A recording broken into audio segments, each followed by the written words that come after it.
وبالإسلام دينا وبمحمد نبيا ورسولا رضيت بالله ربا وبالإسلام دينا وبمحمد نبيا ورسولا اللهم انفعنا بما علمتنا وعلمنا ما ينفعنا وزدنا ilma.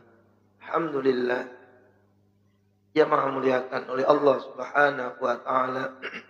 Semoga Allah Subhanahu wa taala senantiasa memberikan kesehatan, keselamatan, keberkahan, kemudahan dalam setiap urusan kita semuanya.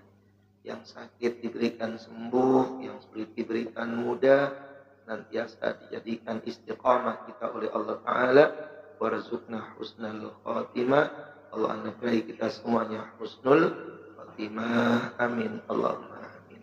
Alhamdulillah, jamaah rahimakumullah, dipilih lagi kita oleh Allah, ya, yaitu hadir dalam satu majelis yang mulia, melaksanakan sholat subuh berjamaah.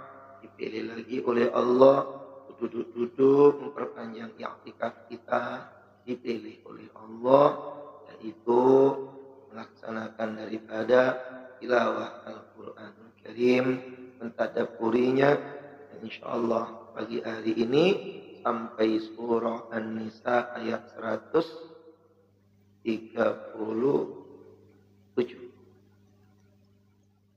Al-Fatihah. أعوذ بالله من الشيطان الرجيم بسم الله الرحمن الرحيم الحمد لله رب العالمين الرحمن الرحيم مالك يوم الدين إياك نعبد وإياك نستعين اهدنا الصراط المستقيم صراط الذين أنعمت عليهم غير المغضوب عليهم ولا الضالين آمين. أعوذ بالله من الشيطان الرجيم بسم الله الرحمن الرحيم إن الذين آمنوا ثم كفروا ثم آمنوا ثم كفروا ثم ازدادوا كفرا لم يكن الله ليغفر لهم ولا ليهديهم سبيلا بشر المنافقين بأن لهم عذابا أليما الذين يتخذون الكافرين أولياء من دون المؤمنين أيبتغون عندهم العزة فإن العزة لله جميعا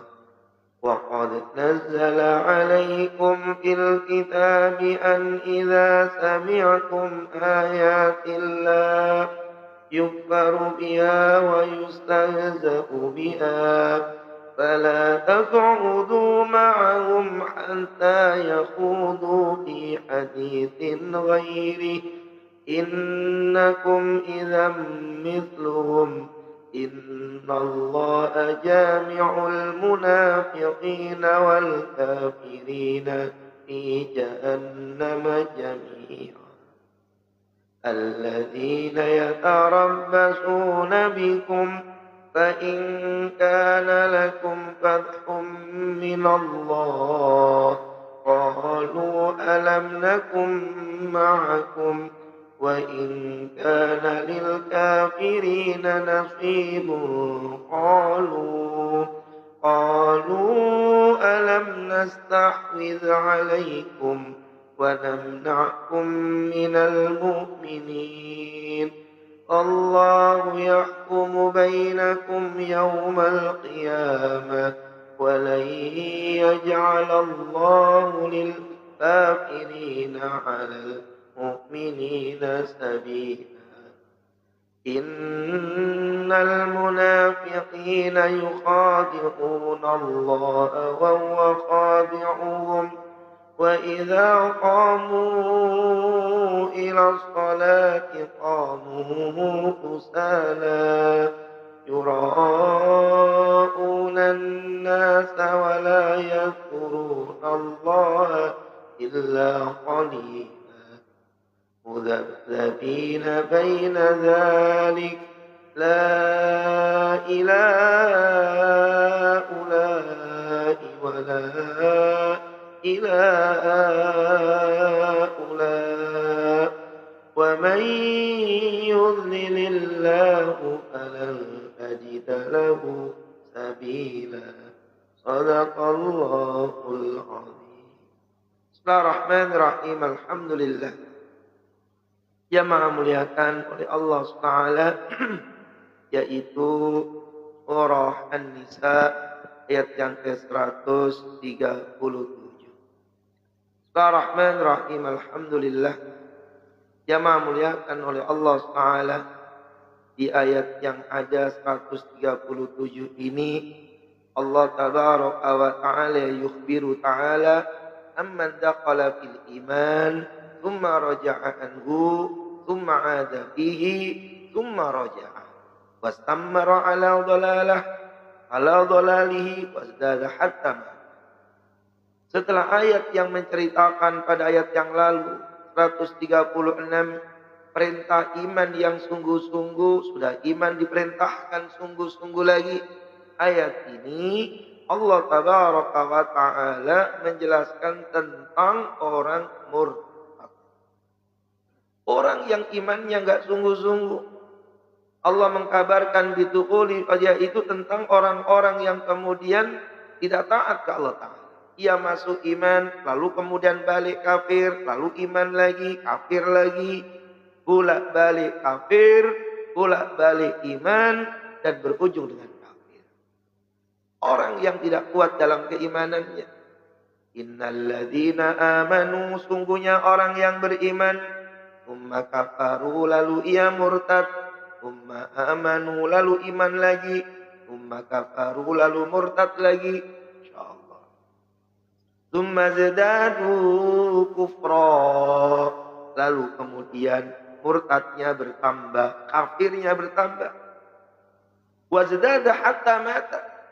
Ya, murtadnya ini kemudian menjadi hingga sampai matinya, fa innahu la taubata ba'da mauti. Otomatis dia enggak tobat.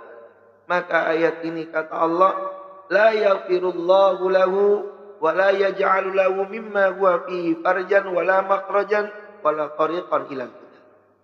Maka ayat ini menjelaskan jamaah mulia, maka orang tersebut ya Allah tidak mengampuni, Allah tidak menjadikan daripada keluasan jalan keluar, Allah enggak berikan hidayah kepadanya, lam yakunillahu liyaghfira lahum wa la liyahdiyahum sabila. Allah enggak beri ampunan kepada mereka, Allah enggak menunjuki jalan kepada mereka, sebab mereka itu izdadu kufra, bertambah kafirnya sampai kematian. Makanya dikatakan jamaah muliakan oleh Allah Subhanahu wa ta'ala. Dikatakan dari Ali bin Abi Thalib, ia berkata ya bahwasanya orang murtad diminta bertaubat itu sebanyak 3 kali. Jadi ayat ini jamaah mulia menceritakan tentang orang murtad. Yang harus kita pahami bahwasanya ada orang murtad, lalu kemudian ia bertambah murtadnya sampai kemudian kafir itu hingga kematiannya. Apa hukum orang murtad? Hukum orang murtad yang pertama akibatnya hancur seluruh amaliyah. Hancur amalnya. Jadi murtad itu menghapus seluruh daripada amal kebaikan. Seluruhnya secara totalitas. Jadi penghancur amal secara totalitas tanpa sisa. Itu adalah murtad. Kadang muncul sebuah pertanyaan, bagaimanakah kemudian dengan orang yang murtad, lalu kemudian ia iman, lalu ia tobat dan mati dalam tobat. Ayat ini bahas mati dalam murtad. Bagaimana hukum orang yang murtad, kemudian ia iman, lalu kemudian tobat, dan ia mati di dalam. Maka ada dua ulama. Yaitu pendapat para ulama. Pertama, jamaah yang mulia, murtadnya menjadi penghapus dosa secara totalitas dan imannya menjadi sebab surganya. Itu pendapat pertama. Jadi murtadnya menjadi penghapus secara totalitas, murtad menjadi penghapus dan mati dalam kondisi iman, maka tidak menjadikan neraka selamanya. Itu pertama. Berarti konsekuensinya orang yang murtad itu maka dianggap ia nol. Tidak ada nilai semuanya, totalitas. Seluruh sholatnya nol, hancur. Dengan tobatnya berarti ia mulai kembali nol, mengawali nilai dari nol lagi. Seandainya ia sudah pernah haji, lalu kemudian ia murtad, murtadnya menghapuskan hajinya itu. Ya, berarti ketika ia iman, lalu punya duit lagi, kaya lagi, maka wajib untuk berangkat haji lagi. Itu menurut yang pertama. Yang kedua, ya dikatakan jamaah rahimakumullah, murtadnya menjadi penghapus amal dan taubatnya menjadikan kembalinya amal. Saya ulang lagi. Jadi yang pertama, murtadnya menjadi penghapus total amal, taubatnya menjadikan mulai nilai amal dan mati dalam iman menjadi sebab surganya. Nah, yang kedua, murtadnya menjadi penghapus amal, taubatnya menjadi sebab kembalinya amal, ya, dan kafir mati dalam imannya menjadi sebab surga. Jadi kalau kemudian orang itu iman sampai umur 60 tahun, ya, umur 60 tahun, ya iman.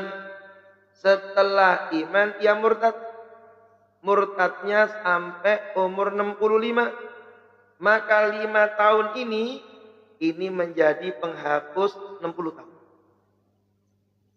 Ya. Ketika umur 66, ya iman lagi, maka tobatnya ini menjadikan kembalinya nilai 60 tahun dan tobatnya ini menjadi penghapus dosanya 5 tahun, mati dalam imannya jadi sebab surga. Gitu. Jadi menunjukkan betapa kerasnya ancaman orang yang murtad. Dan ketika ia masuk Islam, hukum orang murtad yang berikutnya wajib mengqadha semuanya.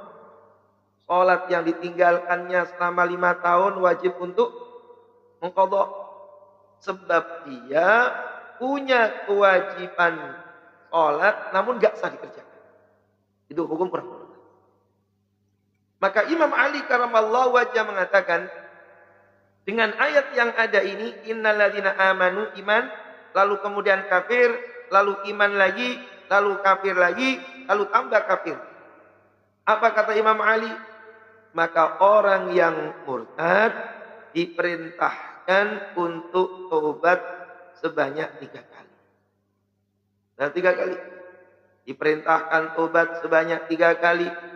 Ya, apabila ia tidak bertobat, maka darahnya halal. Ya, membaddala dinah, siapa orang yang mengganti agamanya, maka perangilah dia. Jadi hukum kepada orang yang kafir asli dengan hukum kepada orang yang murtad itu tinggian kepada orang yang murtad. Karena dia dianggap sudah melecehkan agama. Dia terkena aturan-aturan yang ada. Iya rahimahullah. Makanya Allah tabaraka wa ta'ala menjelaskan bahwasanya orang yang seperti itu bila matinya dalam kondisi kafir, maka Allah tabaraka wa ta'ala tidak mengampuni dosanya. Semua amalnya total habis, dosanya Allah gak ampuni dan nerakalah untuknya. Yang dimaksud lam yakunillahu liyaghfira lahum wala liyahdiyahum sabila. Tsumma qala, kemudian Allah tabaraka wa taala menceritakan tentang orang-orang munafik. Basyiril munafiqin, berikan kabar kepada orang-orang munafik. Di ayat berikutnya ini menceritakan tentang orang-orang munafik fi hadhihi sifah. Ya fi hadhihi sifah, yaitu menerangkan bagaimana di antara sifat yang mereka lakukan itu, ya, karena mereka itu iman, kemudian kufur, lalu kemudian dicaplah hati mereka itu. Dicaplah hati mereka menjadi orang-orang kafir, menjadi wali-wali mereka. Makanya ayat ini menjelaskan ancaman Allah terhadap mereka orang-orang yang kafir, orang-orang munafik. Munafik, orang yang ada penyakit di dalam hatinya, lalu menjadikan orang kafir itu menjadi pemimpin dalam kehidupan mereka. Mereka loyal, menyembunyikan kecintaannya kepada orang kafir. Milih orang kafir itu berarti ia menampakkan cinta. Ya, dalam perkara iman itu ada, yaitu loyalitas al-wala wal bara. Ada loyalitas, ada anti loyalitas. Seorang yang mukmin, orang yang benar-benar kemudian mencintai apa perkara yang menjadikan iman. Orang-orang yang beriman mendukung keimanan, sementara orang-orang munafik mereka dukung kekafiran, karena sesungguhnya qataba Allahu ala qulubihim, hatinya ditutup oleh Allah taala. Tsumma wasafahum bi annahum yattakhidunal kafir awliya min dunil mu'minin, lalu ia pilih orang kafir menjadi pemimpin mereka, bimakna annahum ma'ahum fil haqiqah, ya, yawalunahum wa yusiruna ilaihim bil mawaddah. Dan ini menunjukkan cinta yang tersembunyi yang ada pada orang-orang munafik terhadap kekafiran. Makanya ayat ini pun mengecam orang-orang, ya, yang memilih orang kafir menjadi pemimpin. Kenapa dikecam oleh Allah Ta'ala? Pertama karena ya menampakkan apa? Rasa cinta kepada kekafiran yang dikecam oleh Allah tersebut. Ya, yang kedua tidak lain ayabtaguna indahumul izza, mencari kemuliaan selain kepada Allah Subhanahu wa taala. Ya, cari kemuliaan di sisi selain Allah, pengen diangkat ini, pengen diangkat itu. Ya, makanya ayabtaguna indahumul izza. Ya, padahal izzah kemuliaan itu adalah semuanya miliknya Allah. Walillahil izzatu wali rasulihi walil mu'minin walakinnal munafiqina la ya'lamun. Dalam surah Al-Munafiqun ayat yang ke-8, padahal kemuliaan itu hanya milik Allah dan Rasulnya. Mulia itu kalau iman. Iman itulah kemuliaan. Dukung keimanan itulah kemuliaan. Ngaji itulah mulia. Salat subuh itulah mulia. Ngaji baca Quran itulah mulia. Mulia itu ketika seorang ngikutin maunya Allah, ngikutin maunya Nabi, itu yang namanya mulia. Itu namanya izzah. Makanya wal maksudu min hadza, dikatakan maksud daripada perkara ini jamaah mulia, ahtaziju ala talabil izzah min janabillah. Jadi ini dorongan untuk mencari izzah, mencari mulia itu cuma di sisi Allah. Di ayat ini sebenarnya jamaah mulia mendorong seorang mukmin bahwasanya mencari kemuliaan itu cuma di sisi Allah Subhanahu wa ta'ala. Saya masih teringat kisah seorang Umar bin Khattab radhiyallahu anhu. Satu ketika Umar bin Khattab radhiyallahu anhu itu keluar istana, ya, naik keledai. Keledai itu kalau zaman sekarang dia kendaraan jelek lah.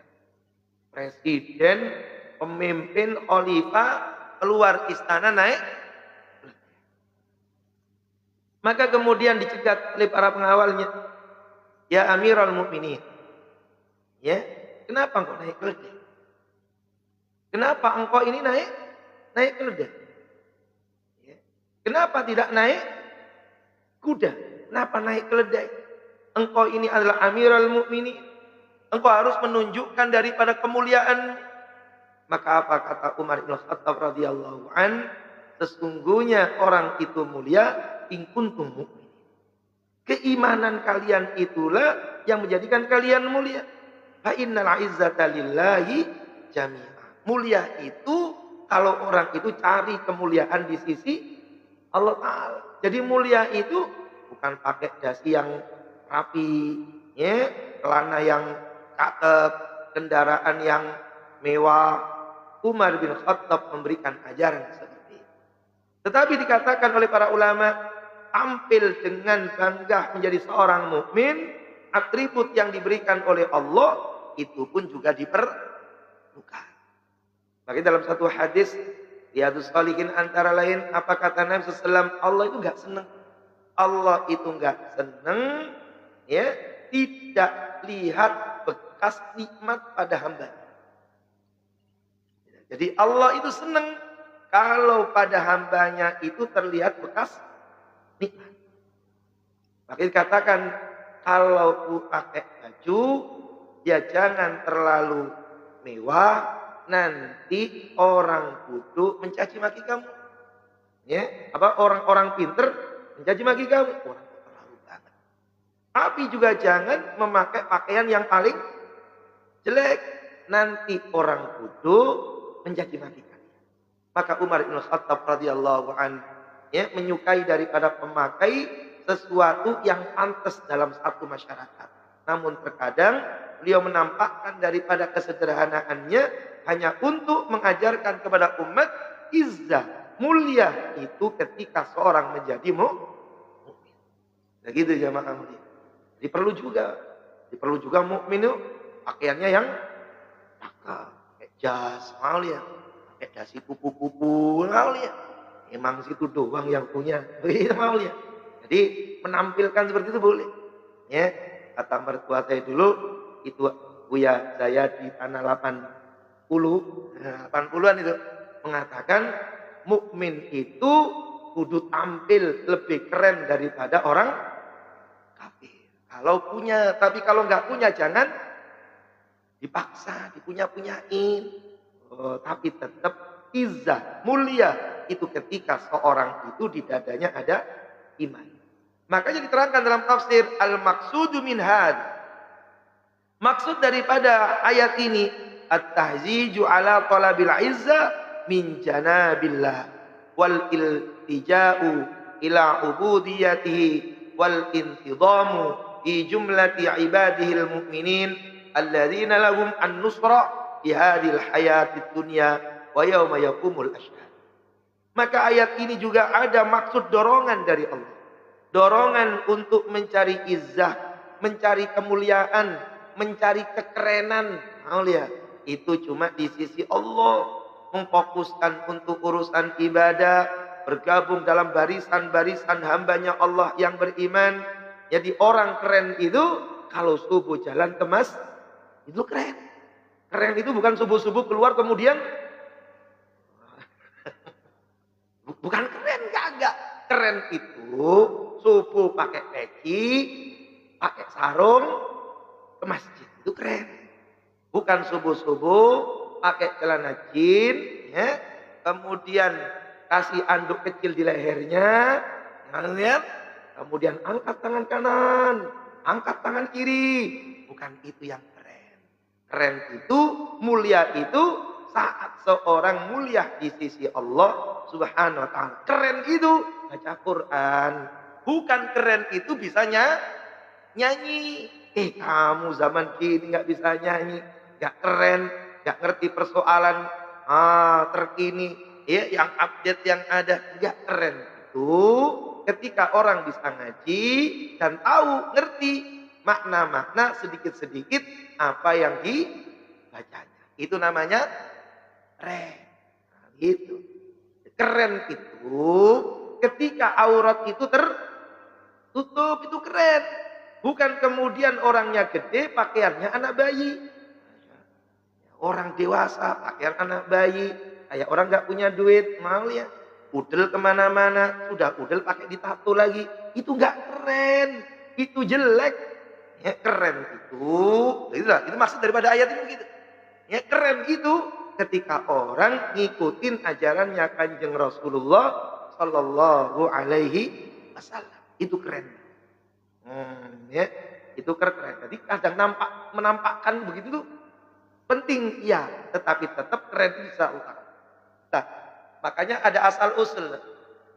Kenapa sih asal usulnya orang itu ketika tawaf sampai diperintahkan bau kanan itu dibuka. Sudah bau kanannya dibuka, sunahnya rommel. Rommel itu lari kecil kalau mampu. Lari kecil dalam 3 putaran. Putaran pertama, putaran kedua, putaran ketiga. Suruh lari. Kalau bisa, rommel namanya. Sunnah. Dan sunnah lagi, ittiba. Ittiba itu nampakin apa? Nampakin bau. Ya, nampakin bau sebelah kanan. Bau kiri ngadep ke arah kiblat. Itu ada asal usulnya. Asal usul daripada itu adalah Nabi Sallallahu Alaihi Wasallam menunjukkan di hadapan orang-orang musyrik. Saat itu Nabi lelah letih 9 wakilah 12 hari dari kota Madinah Al-Munawwarah menuju Makkah Al-Mukarramah melakukan perjalanan ibadah haji. Maka saat itulah orang-orang kafir musyrik, orang-orang munafik itu melihat lemahnya Nabi. Ini Muhammad sebentar lagi dengan pasukannya orang muslimin ya lemah. Kita tunggu bagaimana lemahnya dia. Jadi mereka kira perjalanan yang panjang dari Madinah ke Mekah itu menjadikan mereka lemah. Sehingga mereka itu ngintai di balik Jabal Abi Qubais. Ya, di balik Jabal Abi Qubais. Termasuk Bukit Sofa. Sofa itu kaki Jabal Abi Qubais. Dan dulu belum ada tembok. Karena belum ada tembok dari Sofa, itu cuma 150 meter, sekitar 100 meter untuk tembus melihat Ka'bah. Maka Nabi SAW tahu, ini kita lagi diintai. Maka para sahabat, maka larilah kalian. Supaya apa? Supaya terlihat kalian itu gak lemah. Kalian itu kuat dan tampakkan daripada bau kalian. Makanya sebagian ulama mengatakan yang cungkring kalau bisa tawafnya ditutup aja. Katanya zaman itu, kalau zaman sekarang udah menjadi sunnah. Sebab fungsi daripada menampakkan kanan itu adalah untuk apa? Nunjukin kaum muslimin itu masih kuat. Itu maulia. Sehingga melihat kaum muslimin itu lari, kemudian melihat kondisi bau sebelah kanan itu terbuka, apalagi kemudian diawali dengan mengasah gigi dengan siwaknya, maka saat itu kabur orang-orang kafir. Ini nggak bisa dikalahin.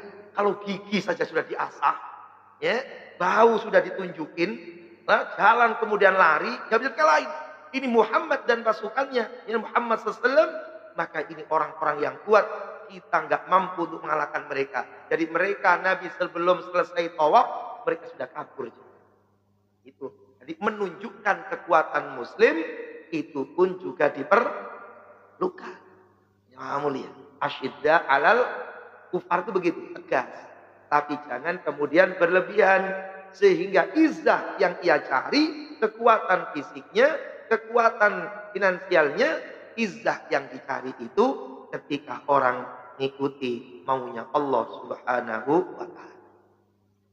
Kemudian ayat berikutnya jamaah mulia. Setelah Allah mengecam orang murtad yang gak sungguh-sungguh iman, lalu kecaman Allah pada mereka yang mendukung orang murtad dan kafir dengan cara memilih mereka menjadi pemimpin, meninggalkan orang-orang yang beriman. Kemudian ayat ini berikutnya kecaman pada mereka yang memberi motivasi duduk bersama orang-orang kafir. Yang membicarakan daripada keburukan.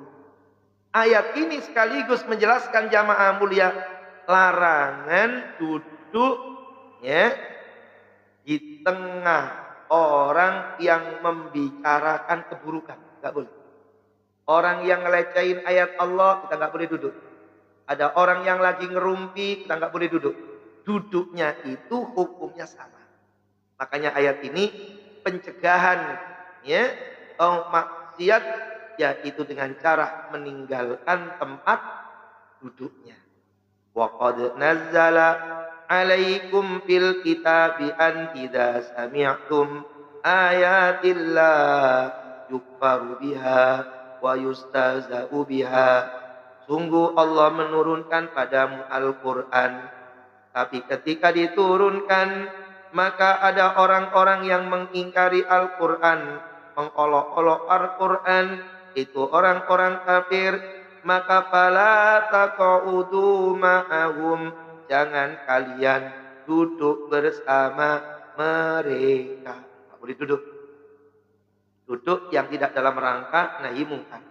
Jangan duduk bersama mereka hatta yakhudhu fi haditsin ghairi, sampai mereka mengalihkan pembicaraan.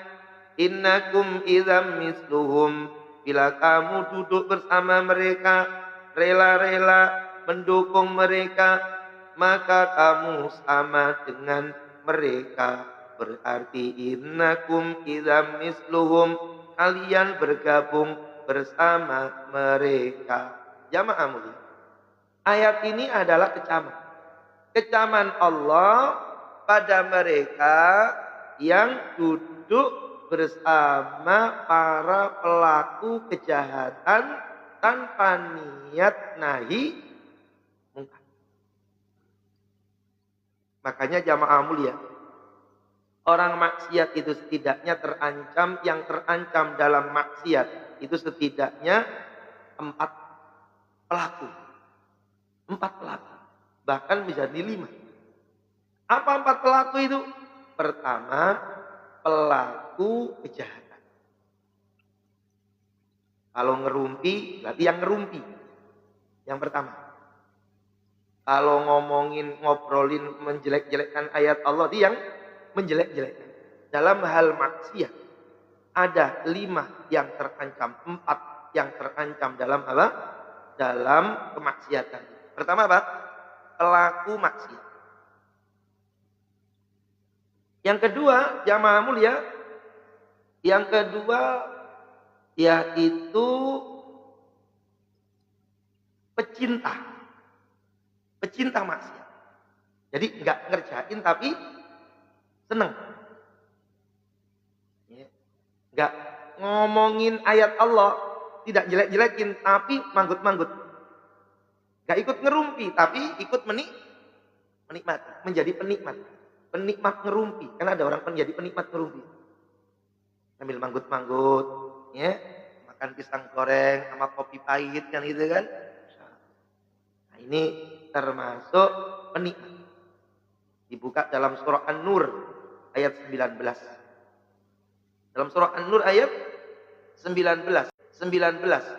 Bagaimana Allah tabaraka wa taala kecam dengan satu kalimat, innalladzina yuhibbuna an tashi'al fahishatu fil ladzina amanu lahum adzabun alimun fid dunya wal akhirah. Sungguh orang-orang yang senang tersebarnya aib, senang tersebarnya maksiat, senang dia. Berarti modal hati. Kalau tadi pelaku, ini modalnya hati.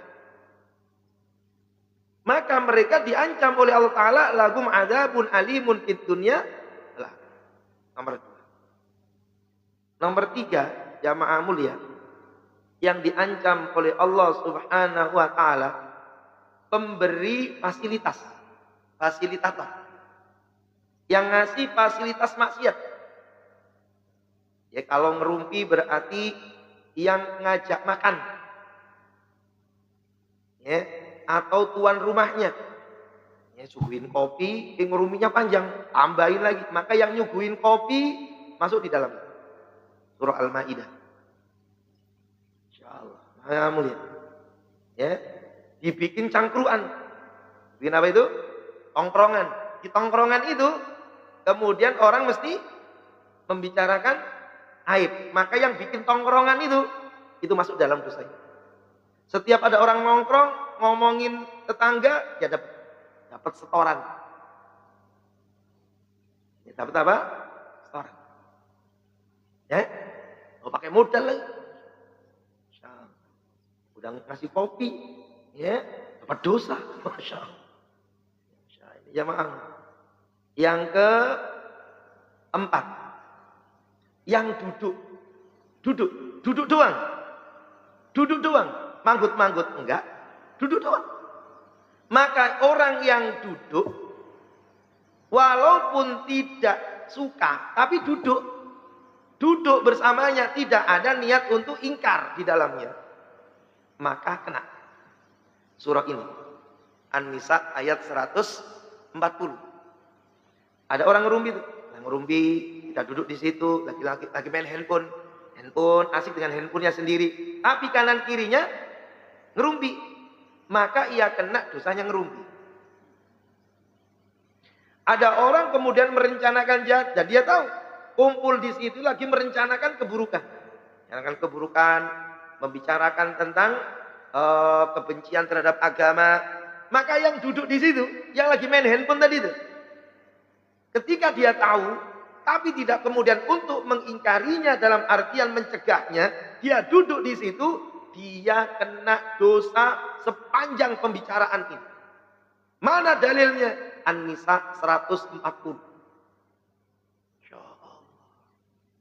Jadi duduk dengan orang jahat tanpa mengingkari, tanpa kemudian keinginan dakwah, ia terkena dosa kejahatan yang dilakukan oleh orang itu.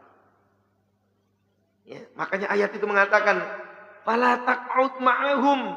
Kamu jangan duduk bersama mereka sampai mereka itu mengalihkan pembicaraan. Insyaallah. Ini jamaah mulia. Nah, 4 itu ditambah 1, yang kelima. Ya, berarti yang kelima. Yang kelima itu jamaah mulia, yaitu pelopor. Karena ada orang itu nongkrong kan ada yang meloporin, Pak. Ya, jadi pertama kali yang ngajak nongkrong siapa? Nah, pelopornya ini terancam dosa sampai mati. Kalau orang itu tidak tobat. Diterangkan dalam surah An-Nisa 85.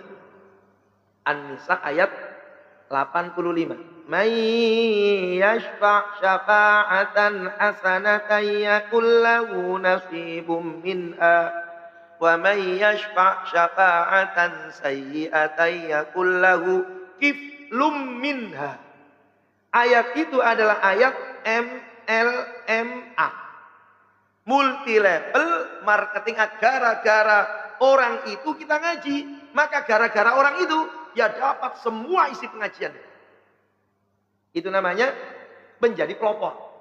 Nah, ini pelopornya pelopor maksiat. Gara-gara orang itu, maka semua orang maksiat. Maka orang itu dapat setoran maksiat. Apa kata Nabi SAW dalam sebuah hadis? Setiap ada anak Adam itu membunuh, orang pertama yang dapat setoran dosa membunuh adalah ibnu Adam, yaitu anaknya Adam, namanya Qabil.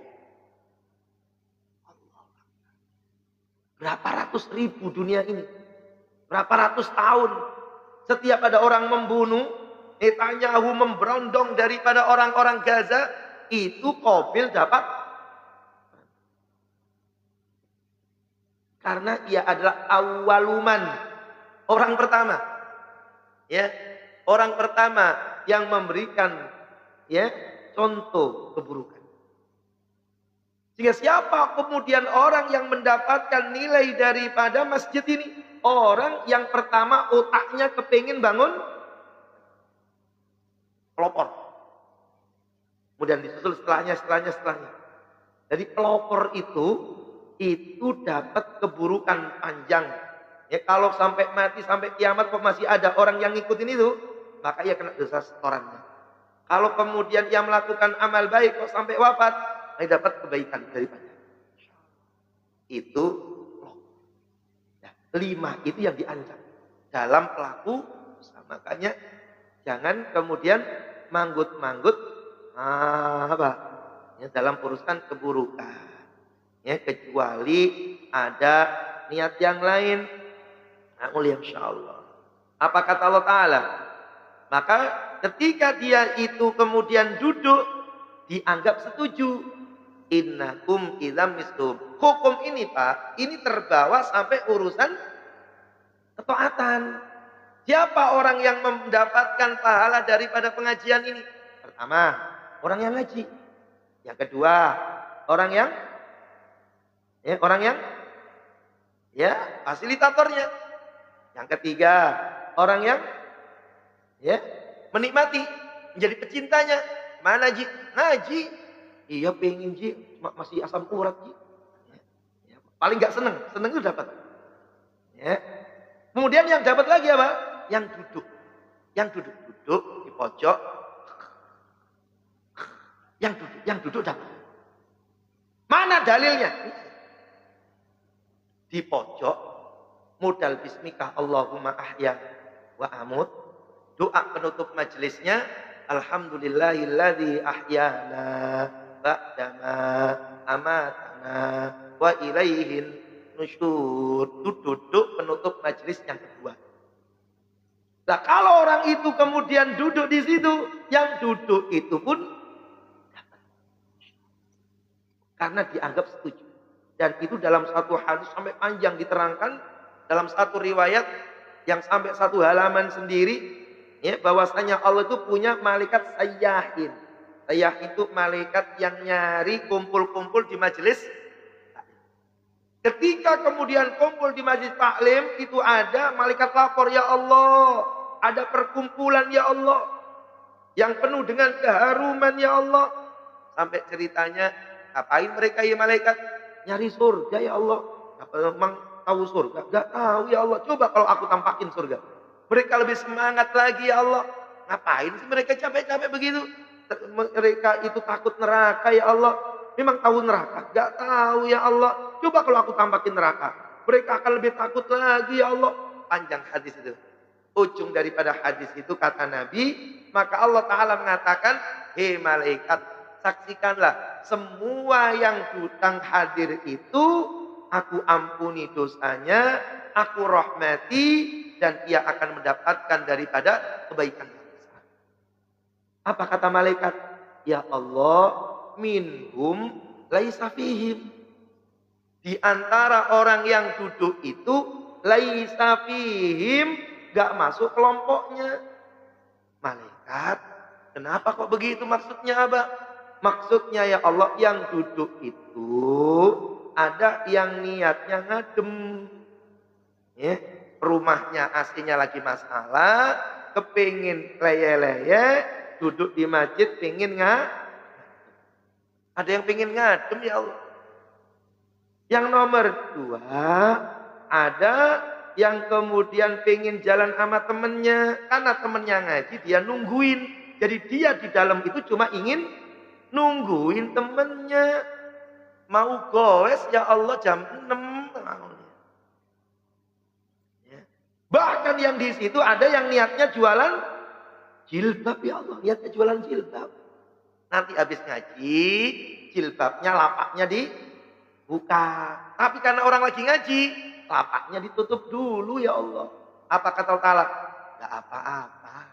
Yang penting mereka ada di itu hadis. Dan ini ayat.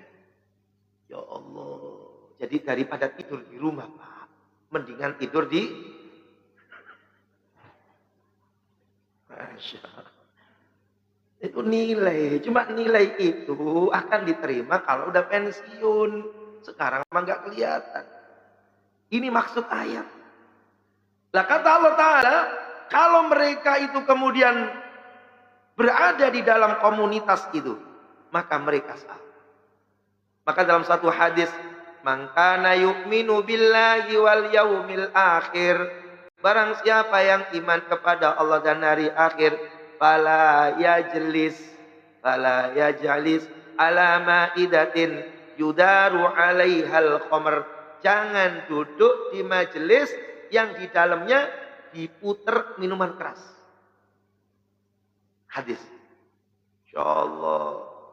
Jadi dalam hadis yang diriwayatkan oleh Imam Ahmad dalam musnadnya, siapa orang yang iman kepada Allah dan hari akhir, ya, sesuatu yang diinginkan kemuliaan nanti di yaumil qiyamah, jangan duduk fala yajlis, jangan duduk maidatin ala maidah, atas hidangan makanan perkumpulan yudaru alaihal khamr, yang di dalamnya ada orang lagi minuman keras, sebab kamu dianggap setuju. Kalau dianggap setuju, maka dosanya minuman keras itu kamu juga, walaupun lagi minum kopi, dapat dosa teler. Allah ya karim. Na'udzubillah. Wa idza ra'aita alladziina yaquduna fi ayatina fa'rid 'anhum. Makanya dalam surah Al-An'am ayat 68, Al-An'am ayat 68 Allah katakan, bila kamu lihat orang yang memperolok-olok ayat Allah, tinggalin mereka. Kalau ada orang ngobrolin ayatnya Allah, lagi jelek-jelekin Allah, jelek-jelekin agama, kamu duduk di situ. Gak ada keinginan untuk mendakwai mereka. Kamu duduk di situ. Maka kamu sama dengan orang itu. Al-An'am 68. Makanya hukum daripada orang duduk itu ada hukumnya, Pak. Nongkrong itu ada hukumnya. Insyaallah. Na'udzubillah. Makanya diceritakan jamaah mulia, seorang bernama Muqatil bin Hayyan. Penting. Muqatil bin Hayyan itu jamaah rahimahullah berkata bahwasanya ayat ini menasab firman innakum idzam misluhum, dasarkan firman Allah, wa ma 'alal ladzina yattaquna min hisabihim min syai' walakin dzikra la'allahum yattaqun. Namun dikatakan duduk baru tidak akan dapat nilai majelis itu kalau dia ada keinginan untuk mendakwai mereka. Jadi mendakwai orang kafir dengan masuk ke dalam lingkungan orang kafir, mendakwai peminuman keras dengan masuk dalam lingkungan minuman keras, itu diperbolehkan oleh agama. Kalau memang niatnya, insyaallah. Kita lihat ayat yang berikutnya. Ayat yang ke-141. Bismillahirrahmanirrahim.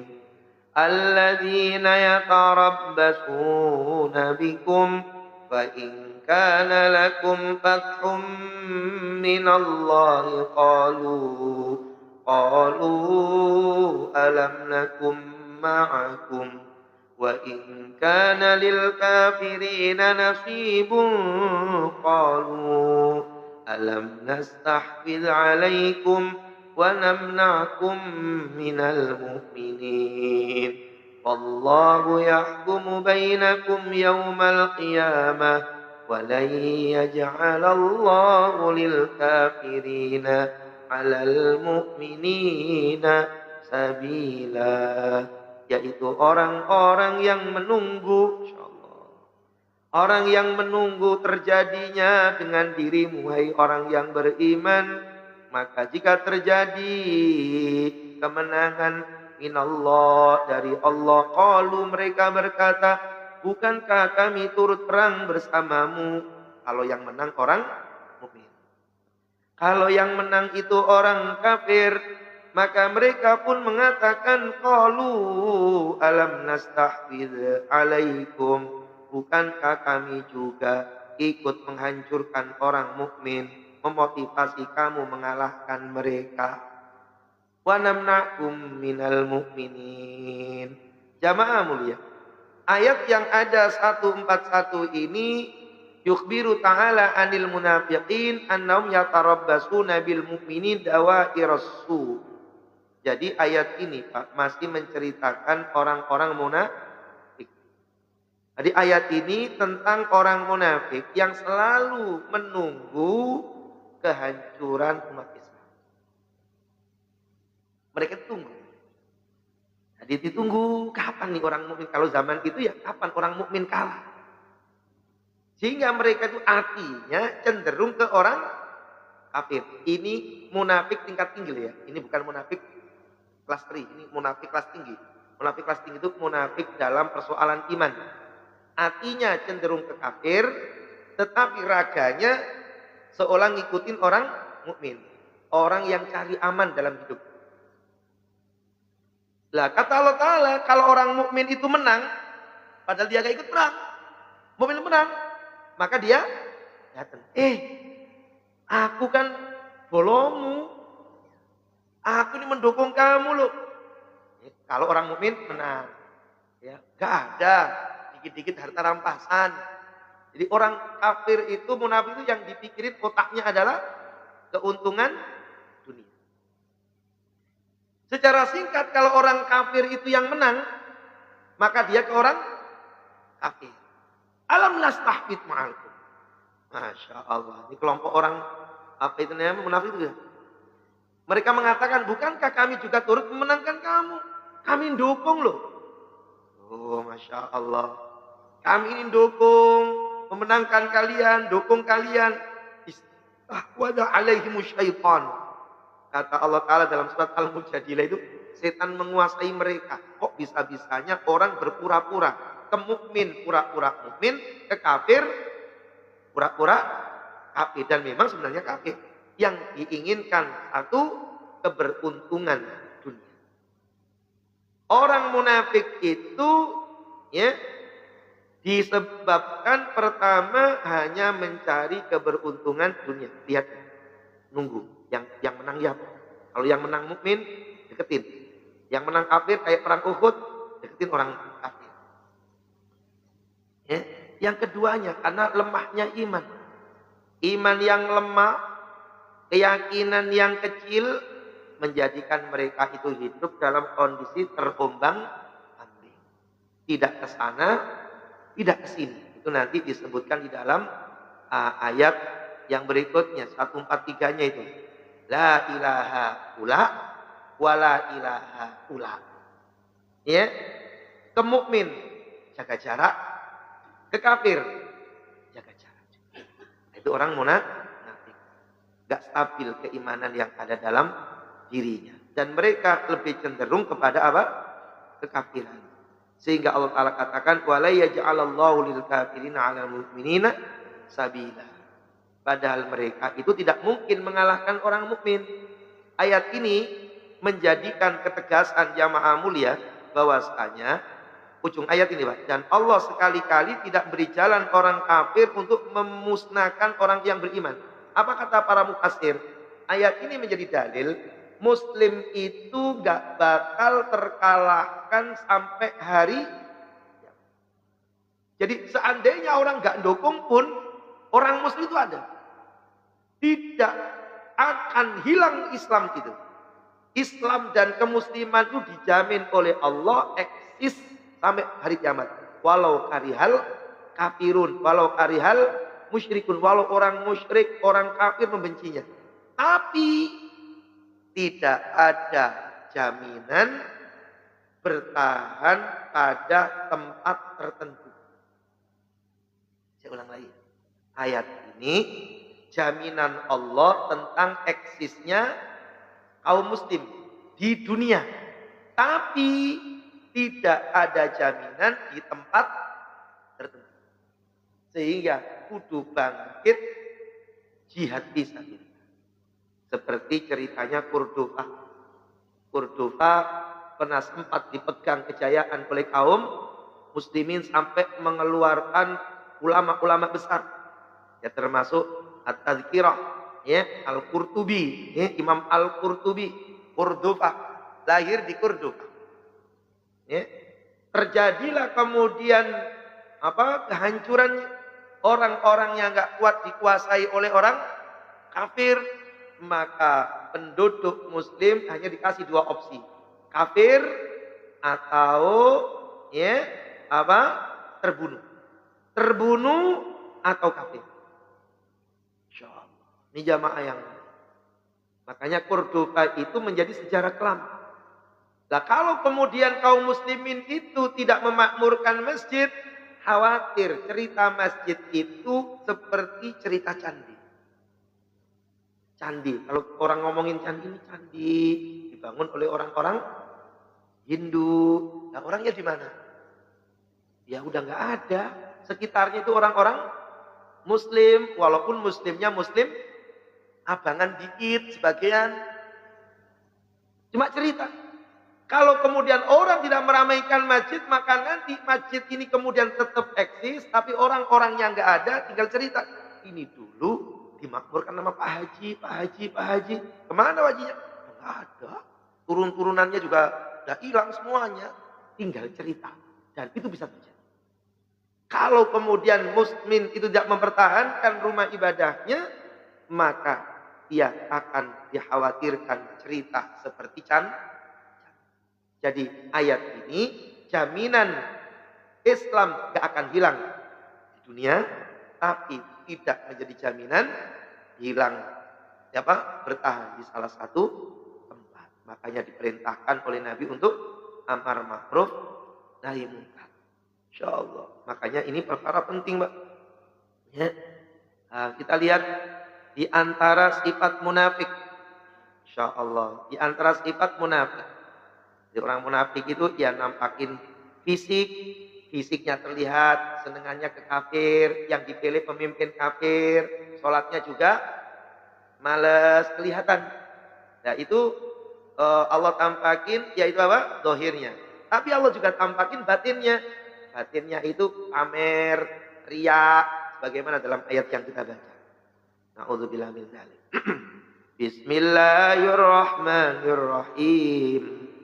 Innal munafiqina yukhadi'una Allah wa huwa khadi'uhum wa idza qamu ila sholati qamu kusala yura'una an-nasa wa la yadhkuruna Allah illa qalila mudhabdhabina baina dhalik La ilaha ulai wa la ilaha ulai wa man yudlilillahu falan tajida lahu sabila. Sungguh orang munafik itu mau menipu Allah, padahal enggak mungkin Allah ditipu mereka. Wa huwa khadi'uhum, maka Allah balas tipuan mereka. Wa idza qamu bila salatnya pun guntai malas. Kenapa mereka malas salat, malas ibadah? Yuraunan nas, karena hidupnya itu penuh riya, pamer ke manusia. Ada manusia semangat, enggak ada manusia lemes. Wala yadhkurunallaha illa qalila, dan mereka itu berawal dari sedikitnya mengingat Allah. Hati mereka terombang-ambing, ke sana tidak, ke sini tidak, ke mukmin tidak, ke kafir tidak. Maka siapa yang disesatkan oleh Allah, tidak ada satupun jalan untuk memberi petunjuk. Jamaah mulia, ayat ini sebagaimana yang ada di awal Al-Baqarah tentang orang-orang munafik.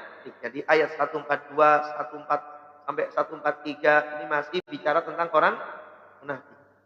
Di Quran jamaah mulia, kelompok munafik itu banyak disebut oleh Quran. Kenapa? Karena ngadepin orang munafik itu agak ribet, karena dia gunting dalam lipatan, menjegal kawan, tidak susah orang munafik itu. Nah, kalau kafir sudah ketahuan. Di Al-Baqarah saja ketika awal-awal Al-Baqarah bahas orang mukmin cuma 5 ayat. Bahas orang kafir cuma 2 ayat. Setelah 2 ayat itu, maka semuanya bahas orang munafik. Sampai 20 ayat bahas munafik. Bahas orang mukmin sedikit. Kafir sedikit, udah tahu kafir hitam, mukmin putih. Nah, yang repot itu arealnya abu. Ini mukmin apa kafir? Disebut kafir, kok pakai peci? Disebut mukmin, kan dibalas tipuannya oleh Allah. Wa huwa khadi'uhum. Ya, insyaallah. Nah, kata Allah Ta'ala, ya tentang orang munafik tersebut, jamaah rahimakumullah, mereka hendak menipu Allah. Bagaimana maksudnya, Pak? Ya pura-pura dukung Allah, pura-pura dukung Islam, padahal tidak, itu namanya nipu Allah. Sholat, tapi pura-pura sholat, pura-pura ngaji, itu namanya apa? Ya berarti mau menipu. Tapi Allah nggak akan mungkin tertipu. Mereka akan diungkap ke permukaan Allah Ta'ala. Maka dalam satu hadis, man samma'a sama Allahu bi. Siapa orang yang menginginkan sum'ah populer dalam amalnya, maka Allah pun akan menampakkan riaknya nanti di yaumil qiyamah. Siapa orang mamar roya Allahu bi. Siapa orang yang menginginkan dilihat oleh orang akan amalnya, maka Allah akan singkap nanti semua keburukannya di yaumil qiyamah. Diungkap oleh Allah Subhanahu. Nah, ayat ini jamaah mulia menjadi pelajaran. Di antara sifat munafik itu adalah lemah dalam ketaatan. Ketaatannya lemah.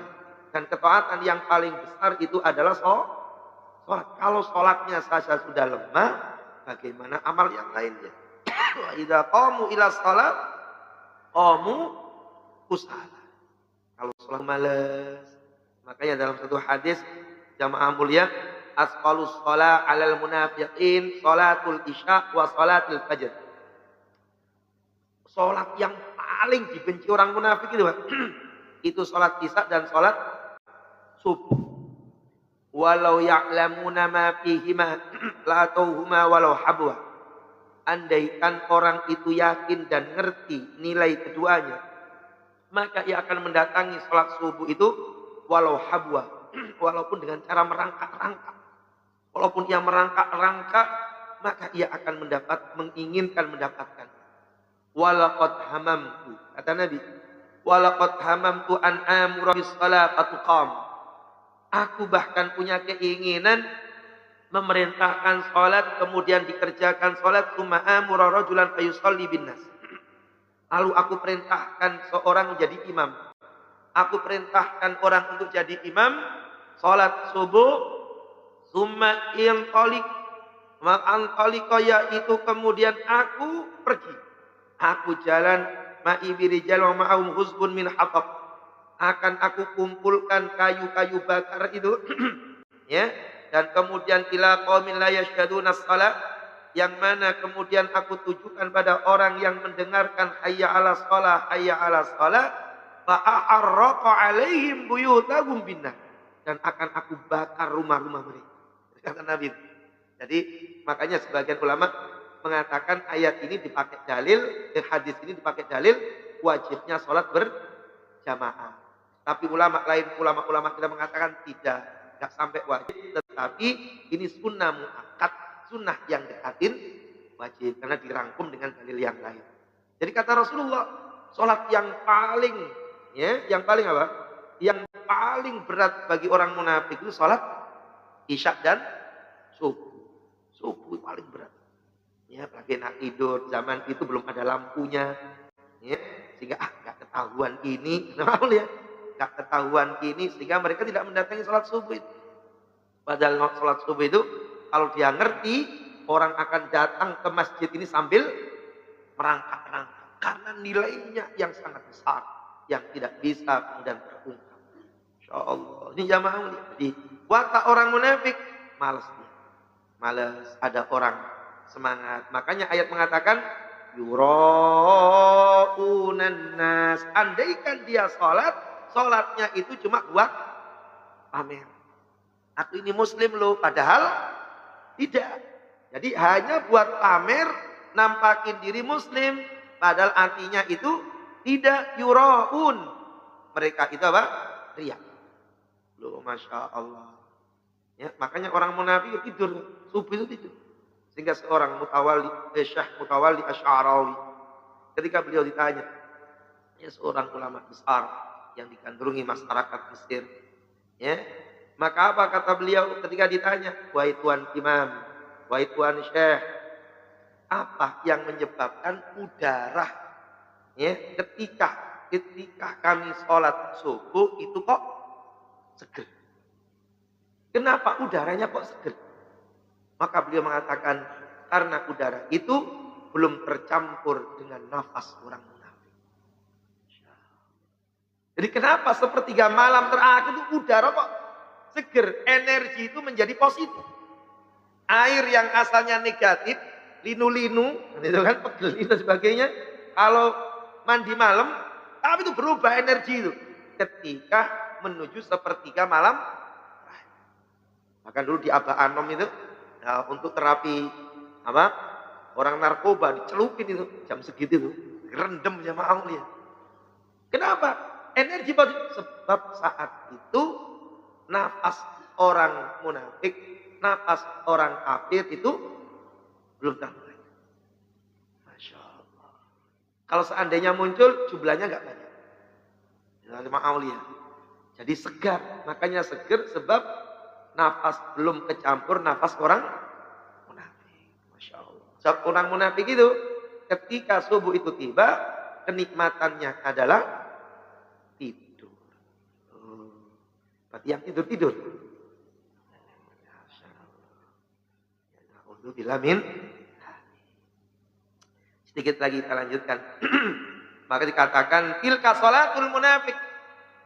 Sholatnya orang munafik itu tilka sholatul munafik. Sholatnya munafik itu tilka sholatul munafik. Sholatnya munafik. Nabi sampai dalam satu hadis nyebut sampai 3 kali. Tilka sholatul munafik. Tilka sholatul munafik. Tilka sholatul munafik. Insyaallah ini sholatnya munafik. Ini sholatnya munafik. Ini sholatnya munafik. Yajlisu yarkubu syamsa hatta idha kanat baina qarni syaitan qama fanaqara arba'an la yadkurullaha fiya illa qalila. Ia duduk menunggu matahari. Sholatnya munafik itu tidaklah sholat sampai matahari terbit. Ya, matahari terbit kelihatan orang. Ini ya. Insyaallah. Tidaklah dia sholat sampai muncul 2 tanduk setan. Matahari terbit, gak sholat sampai maghrib tiba, gak sholat asar sampai maghrib tiba, gak sholat subuh sampai terbit tiba. Dia sholat, ketika sholat, qoma fanaqara arba'an. Maka dia mematok 4 kali. Sholatnya cepat. Patok. Gitu kan? Jadi matok, nanti disebutkan, kata Nabi kayak burung matok 4 kali. Saking cepatnya. Karena itu tidak sedikit pun ia ingat kepada Allah. Kecuali cuma sedikit. Rasa takutnya ke Allah itu hilang. Sehingga menjadikan ia malas untuk taat kepada mudabdabina baina dzalik. Mereka bingung antara iman dan kafir. Dohirnya bersama orang yang beriman. Batinnya bersama orang yang kafir. Kalau dalam bahasa surah Al-Baqarah, kullama adha'a lahum masyauqi. Lagi terang, jalan. Lagi terang, jalan. Wa idza adlama alaihim qamu. Ketika gelap, berhenti. Itu munafik. Jadi yang diinginkan apa? Ada untungnya. Rame-rame ke masjid. Ketika masjid, ada untungnya. Ada bagi-bagi sembako. Ada bagi-bagi daging kurban. Masya Allah, nongol ke masjid. Ya. Ketika kemudian daging kurban gak ada, sembako gak ada, yang ada, ayo kita nyumbang masjid. Masjid mau bikin ini, bikin itu. Kabur dia. Masjid, sumbangan mulut. Jadi yang disebut, kullama adha'a lahum masyauqi. Ketika muncul sinar, mereka jalan. Wa idza adlama alaihim qamu. Ketika muncul gelap, berhenti. Yang dimaksud sinar itu ketika nyenengin dirinya dia dukung, ketika nggak nyenengin dirinya nafsunya maka dia berhenti. Na'udzubillah min. Jangan sampai seperti itu. Ketika jadi pengurus semangat haji. Ketika dicopot dari pengurus nggak muncul dia. Sholat juga males, ngaji juga males. Jangan-jangan seperti ayat. Na'udzubillah min. Nah, yang seperti itu Pak, ada. Makanya dikatakan masalul munafik kama salisyatil a'ira bainal al-ghanamain. Maka munafik itu seperti domba yang bingung. Domba yang bingung di antara dua ekor kambing. Terkadang-kadang kemudian berpaling kepada kambing yang satu, kadang-kadang kembali kepada kambing yang lain dan tidak tahu mana yang harus diikuti. Ikut mukmin nanti musuhan dengan orang kafir, ikut kafir nanti musuhan dengan orang mukmin. Jadi yang gak kafir, gak mukmin, tapi hatinya cenderung ke kafir. Itu adalah sikap orang munafik. Maka orang yang seperti itu, wa may yudlilillahu falan tajidalahu sabila. Enggak ada jalan untuk mendapatkan petunjuk. Ayat itu dikatakan dalam surah Al-Kahfi, falan tajidalahu waliyam mursyida. Kamu tidak akan mendapatkan seorang pemimpin pun yang dapat memberi petunjuk kepadanya, karena sudah ditutup. Munafik itu ditutup ta'ala. Kalau dalam ayat Al-Baqarah jelas, di qulubihim maradun fazada humullahu maradun. Ya sakit gak mau sembuh, ditambah sakitnya ta'ala. Sehingga lama-lama khawatirnya apa? Khawatirnya adalah mereka hatinya keras. Ya, na'udzubillah min dzalik, na'udzubillah min dzalik. Terakhir. Kita terakhir. Nah, dikit lagi. 145. Bismillahirrahmanirrahim. Ya ayyuhalladzina amanu la tattakhidul kafirina awliya'a min dunil mu'minin. Aturiduna an taj'alu lillahi 'alaikum sultanan mubina. Innal munafiqina fid darkil asfali minan nar walan tajida lahum nasira. Ayat 144 jamaah mulia, kecaman Allah terhadap orang yang memilih orang kafir menjadi pemimpin. Ya, dan itu menunjukkan jamaah mulia lemahnya iman, dan itu menjadi ciri kemunafikan. Karena ayat ini masih bicara munafik. Katanya mukmin kok dukung kafir. Itu makanya panjang ayat-ayat yang berkaitan dengan memilih orang mukmin menjadi pemimpin. Ya, kita tidak bahas ayatnya lagi. Yang jelas jamaah mulia, aturiduna an taj'alu lillahi 'alaikum sultanan mubin. Ayat 144 ya, Al-Nisa ini ancaman Allah terhadap orang yang memilih orang kafir menjadi pemimpin tanpa alasan syar'i. Apa ada Pak Ustaz alasan syar'i? Ada. Contoh, naudzubillah min dzalik, enggak ada mukmin yang jadi pemimpin itu calon-calonnya enggak ada yang jujur, umpama, enggak mungkin. Enggak ada yang jujur, koruptor semuanya, umpamanya. Ada kafir yang baik. Nah, itu kemudian dipilih. Itu namanya ada udzur syar'i. Tapi memilihnya tetap dalam rangka apa? Dalam rangka untuk menegakkan aturan yang ada. Dan kemudian ia waspada perilaku buruk daripadanya, dan sampai ada undang-undang aturan yang diketok olehnya, yang disahkan, yang merugikan secara kaum muslim.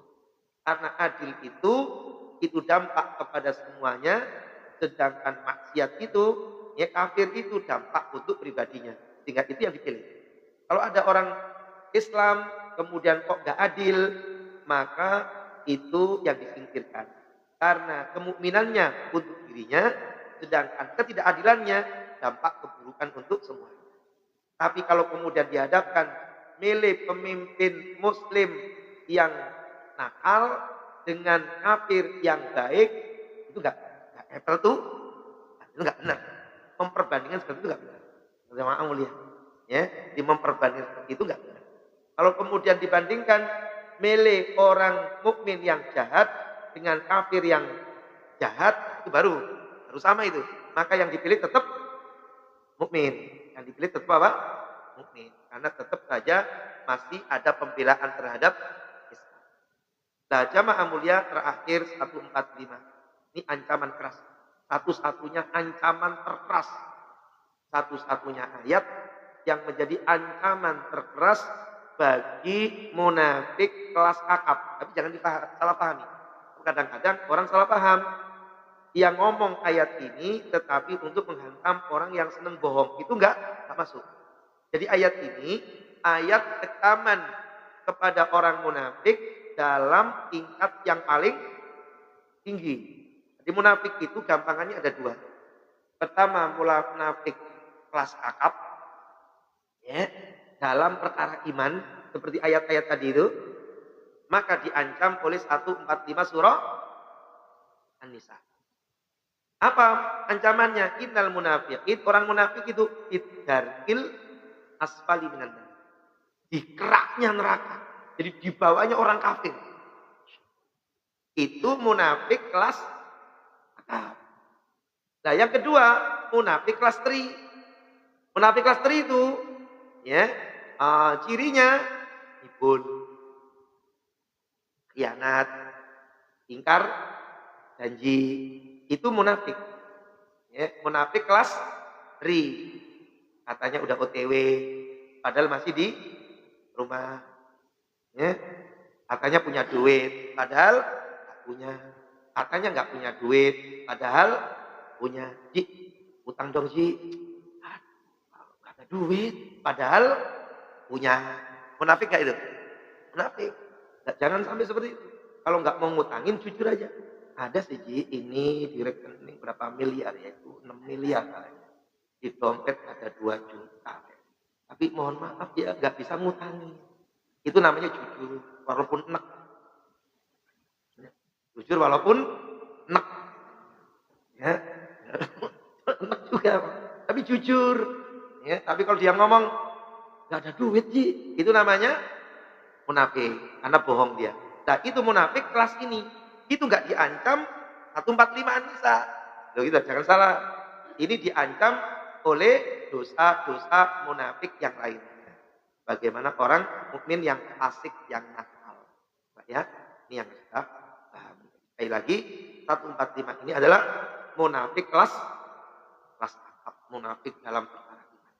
Ya, demikian insyaallah kita manfaat, semoga barokah, semoga Allah hilangkan kita dari sikap munafiknya penyakit nifaq. Kita bacaan subhanakallahumma bihamdika asyhadu an la ilaha illa anta astaghfiruka wa atubu ilaik walhamdulillahi rabbil alamin. Assalamualaikum warahmatullahi wabarakatuh.